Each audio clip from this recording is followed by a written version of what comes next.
Hai, sahabat YT Moba. Apa kabar kalian semua? Semoga kalian semua dalam keadaan sehat. Amin. Sebelum melanjutkan ke ceritanya, jangan lupa tinggalkan like, komen, dan subscribe. Karena dengan like dan komentar kalian, yang semakin membuat admin semangat mengupload lanjutan ceritanya.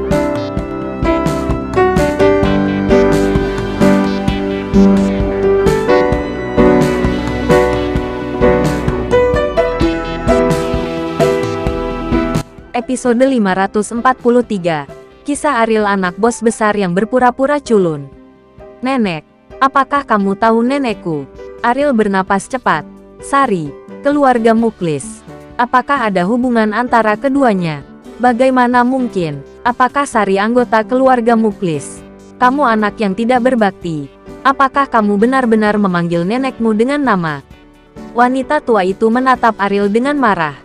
Ariel tidak pernah menganggap Sari sebagai neneknya. Keeksentrikannya telah menghapus semua perasaan Ariel terhadapnya. Jika bukan karena Sari, bagaimana mungkin Ariel memiliki masa kecil yang menyakitkan? Apa arti nenek seperti itu bagi Ariel?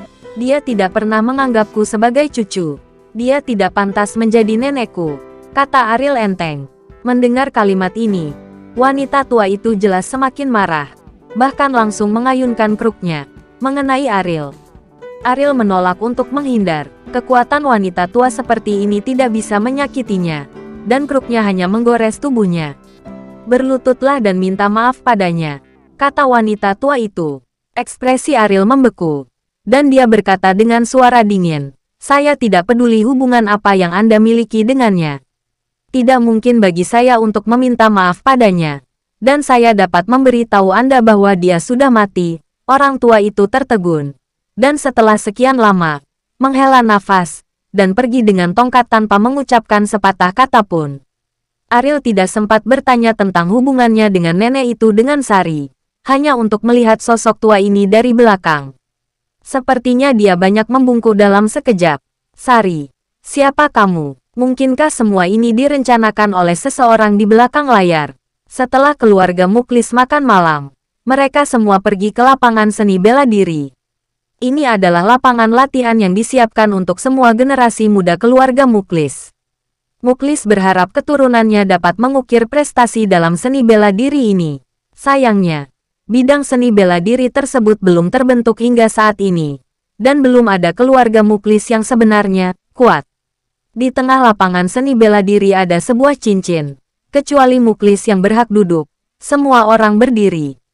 "Kakek, orang-orangku sudah siap." Ferdinand tidak sabar untuk berjalan di depan Muklis dan berkata, dia sangat ingin menunjukkan dirinya, dan dia tidak ingin membiarkan Andre mencuri semua pusat perhatian. Muklis mengangguk ringan, dan bertanya pada Supriyadi, "Di mana orang yang kamu temukan? Biarkan dia naik ke atas panggung." Supriyadi melirik Ariel dan memberi isyarat kepada Ariel untuk naik ke atas panggung. Ariel tidak mengatakan apa-apa, dan berjalan langsung ke atas ring. Tetapi dibandingkan dengan sosok Ferdinand, dia tampak terlalu lemah, seperti kurcaci yang berdiri di depan raksasa. Gambar seperti itu mau tidak mau membuat banyak orang menanggungnya. Tidak bisa menahan tawa. Sampah macam apa yang ditemukan Supriyadi? Dia seperti keluar dari kerajaan kurcaci.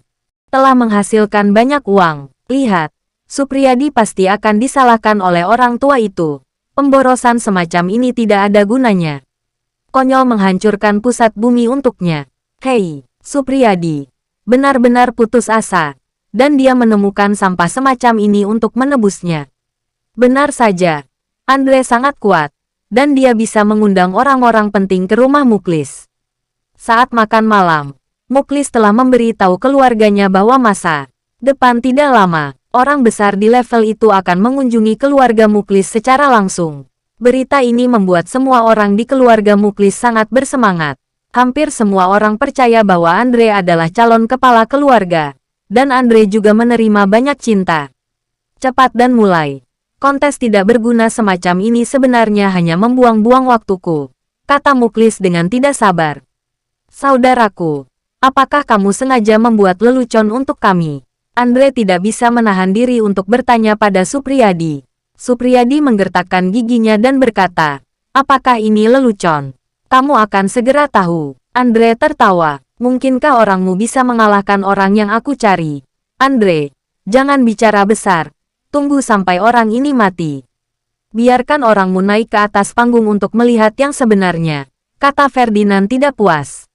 Andre mengangkat bahu dan berkata dengan acuh tak acuh, tidak masalah. Saya akan menunjukkan kepada Anda apa itu master yang sebenarnya nanti. Ariel tidak membuat gerakan agresif, tetapi berjalan menuju lawan dengan santai. Apa yang orang ini lakukan? Berjalan di atas ring. Dia tidak bisa benar-benar lucu, kan? Berjalan di depan orang lain untuk mati. Sepertinya Supriyadi benar-benar akan membuat lelucon kali ini. Dan dia benar-benar menemukan seorang idiot. Melihat adegan ini, semua orang mengejek Ariel tanpa ampun. Supriyadi memiliki ekspresi ganas, dan dia tidak tahu apa yang sedang dilakukan Ariel. Menghadapi pria besar seperti ini yang terlihat sangat kuat, dia sebenarnya sedang berjalan-jalan. Bukankah ini mencari mati? Ferdinand tertawa terbahak-bahak. Hahaha, Supriyadi, apa yang kamu temukan? Itu membuat perutku sakit karena tertawa. Dan kamu harus membayarku. Pada saat ini, bahkan ekspresi Muklis juga tidak senang di wajahnya. Dan dia berkata, ini adalah orang yang kamu bawa setelah menghancurkan seluruh pusat bumi. Sebaiknya kamu memberiku penjelasan yang memuaskan. Bertindak sangat santai itu karena kamu tidak menganggap serius lawanmu. Supriyadi berkata dengan berani. Supriyadi, keterampilan membualmu benar-benar menjadi lebih baik dan lebih baik. Jika orang buta mengatakan ini, aku masih bisa mengerti. Tapi, bukankah matamu sangat bagus? Ferdinand tertawa. Berhenti dan melanjutkan berkata, kamu tidak bisa benar-benar buta. Jika tidak, bagaimana Anda bisa menemukan pemborosan seperti itu? Supriyadi memandang Ferdinand dengan mata muram, mengertakkan gigi gerahamnya dan berkata, hasil permainan belum diputuskan. Sekarang ini bukan waktunya bagimu untuk bangga. Ferdinand mengangkat kepalanya. Permainan memang belum berakhir, tetapi hasilnya sudah jelas. Dan ini bukan kepercayaan dirinya. Semua anggota keluarga kakek yang hadir berpikir demikian. Lupakan saja, biarkan kamu berjuang sebentar. Lagi pula, kamu adalah adik laki-laki. Aku terlalu peduli padamu. Sepertinya aku pelit. Ferdinand tertawa. Pada saat ini, tiba-tiba ada ledakan di ring itu, menyebabkan mata semua orang melihat cincin itu tanpa sadar. Ariel, yang sedang berjalan-jalan di taman, tiba-tiba mengerahkan kekuatan di bawah kakinya, menyebabkan seluruh cincin itu bergetar. Ledakan kekuatan semacam ini adalah pasti bukan sesuatu yang bisa ditangani orang biasa. Muklis mengerutkan kening dan berdiri. Ariel, yang tidak pernah terlihat di matanya untuk sesaat, sekarang dianggap serius olehnya. Antara kilat dan batu api, Ariel mengangkat tinjunya dengan penuh semangat. Lawan tanpa sadar mengulurkan tangannya untuk menahan.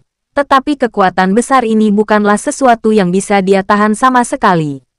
Dengan benturan kekuatan, pria itu langsung mundur ke tali samping, dan belum menemukan kesempatan untuk melawan.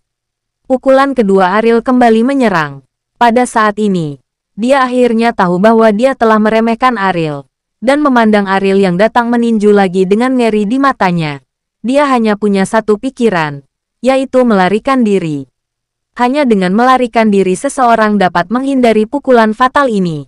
Sayang sekali tinju Ariel sudah datang satu demi satu ketika dia memikirkannya. Dia tidak diizinkan untuk memikirkannya.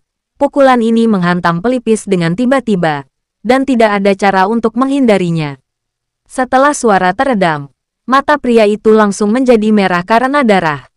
Beberapa detik kemudian, darah mengalir dari telinga, hidung, dan mulut. Dan tubuh besar itu roboh di atas ring, seperti tumpukan lumpur, tak bernyawa. Pis, pis, pis. Suara terengah-engah yang tak terhitung jumlahnya terdengar satu demi satu, dan semua orang melihat apa yang mereka pikir sampah dengan ngeri. Sampah macam apa ini? Membunuh lawan dengan satu pukulan. Kekuatan luar biasa ini telah mencapai tingkat di luar pemahaman orang biasa. Dia sangat kuat. Monster macam apa yang ditemukan Supriyadi, yang bisa membunuh orang dengan satu pukulan? Kakek, apakah orang yang kutemukan tidak mengecewakanmu? Supriyadi dengan bangga bertanya pada Muklis. Bersambung.